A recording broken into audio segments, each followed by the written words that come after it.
Ел іздеп жүрмін азансыз таңа атпаған, сан ғасыр бойы сақшыдай салтын сақтаған. Табысы емес, намысын қорғап тұмардай мал үшін емес, ар үші болған ақ табан. Қол үшін созып жесірменен жетімге ол үшін одан ақ дәметіп жатпаған. Мұрагерлерін бесіктен бастап үйретіп, құлагерлерін құлын кезінен баптаған.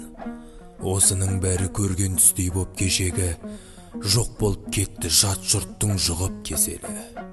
Жерініп жүрмін, өзімнен өзім бұл күні демігіп жүрмін, дертімнің болмай ешемі. Мол мұрам қайда, домбырам қайда жоғалды, барабан үні батыстан желде еседі. Қоғамы мынау, қарғасын төрде сайратып, тұлпардан озап, бәйгелі болған есегі.